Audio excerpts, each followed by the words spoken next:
Hello, it's Gordon here. Hope all is well with you. And this Facebook Live I've called Some Starry Stats About a Stan. Arthur Stanley Jefferson, born 16th of June 1890, but passed away on this day, 23rd of February 1965. Arthur Stanley Jefferson, who by the time he passed away, was going by the name of Stan Laurel. You might have heard of him. A star, to say the least. And his story is an interesting one. I've done stories about Oliver Hardy before, so I thought I'd have a look at Stan's story. And he was born into, when I say a theatrical family, his dad managed theatres, so it was in that world, but it wasn't necessarily a performing world. Stan was born in Ulverston, in the top northwest of England, not too far south of Scotland. And fairly young on, his dad moved about, and he moved about working in a theatre in Glasgow. And Stan started out performing and veered towards comedy. And he was developing his talent and his skills, and he went to where the best people were. And he joined a troupe of actors called Fred Karno's Army, led by Fred Karno, who's sort of impresario, quite a big name in this country at the time, and one of the pioneers of slapstick comedy. And because he then joined Fred Karno's Army, he was able to go on tour to the United States with Fred Karno. Mainly, Stan's main role there was as an understudy to one of the other actors in Fred Karno's Army, who went by the name of, Charlie Chaplin. So Chaplin and Stan Laurel went with Fred Karno on a tour to the United States. So there's already some quite good goal achievement stuff going on there, isn't it? Considering what, the time that it was, he's developed well into his career. He didn't know how the tour was going to go, what was going to happen, what would be out there, but he expected to come back to Britain. But he didn't, because he ended up in a fledgling vehicle of performing over there, the moving pictures.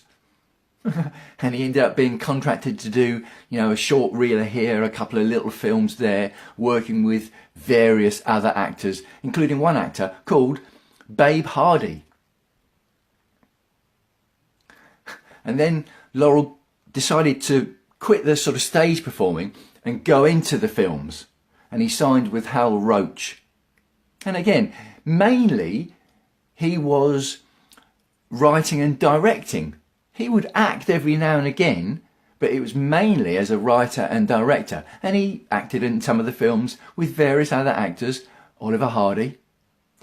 And it was noticed that when Stan and Ollie were together, there was a good chemistry and it worked well.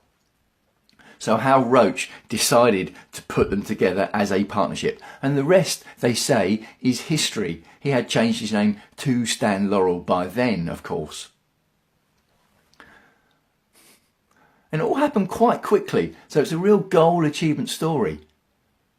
When Stan Laurel started in entertainment, did he think he was going to be part of Laurel and Hardy? No, he wasn't using the name Stan Laurel. He'd never heard of Oliver Hardy, hadn't ever been in a film, but took one opportunity to go on tour to the States, which opened up another opportunity doing the moving pictures, and the circumstances around him through him working in the odd film with Oliver Hardy, which led to them being paired, which led to them being worldwide stars.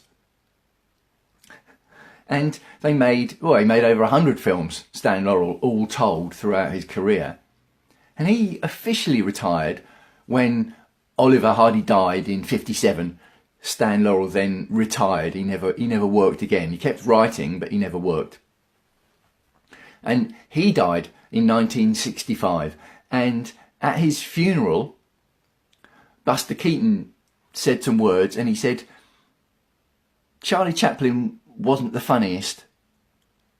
I wasn't the funniest. Stan was the funniest.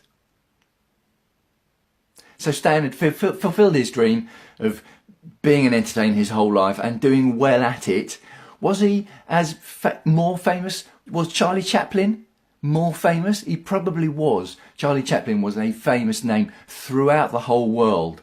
And Laurel and Hardy were, but not quite to the same extent as Chaplin. And even when he went on that first tour to the States, he was understudy to Chaplin. But what a success story himself. And I mean, I like Charlie Chaplin, but I don't watch Charlie Chaplin films. But I watch Laurel and Hardy films all the time. I have done since I watched them on television as a little boy. And it is true that even now I will look at things in life and think, what would Stan or Ollie do or say in that situation? And it does make me giggle. And you can't do worse than giggling in life, can you? So thanks for the giggles, Stan. And it's a great goal achievement point. Let me know what you think of Laurel and Hardy. Funnily enough, I'm going to say, have you heard of Laurel and Hardy? Which sounds a silly question to me, but I was talking to a friend of mine who's mid-20s, and he didn't know who Laurel and Hardy were. I just couldn't believe it. And I got him to type it and bring it up on his phone, the picture of Laurel and Hardy, and he said, no. Oh, that's one of the reasons I'd share the YouTube video, so that people might not make a comment, but they might have a look at it and they might see something that makes them giggle. Not heard of Laurel and Hardy? How can that be? Anyway, what's your favourite? Do you have a favourite Laurel and Hardy? It's hard to pick favourites. There's the music box for me, moving the piano up the stairs, which won an Oscar in 1931. Oh yes, the Oscars this weekend. That won an Oscar. And then there's Laughing Gravy in the snow. Anyway, yeah, we could go down a rabbit hole there with Laurel and Hardy films. I'm going to sign off for now. Hope all is well with you. Hope you like that goal achievement message about taking opportunities and then you don't know what's going to happen and you go with the flow.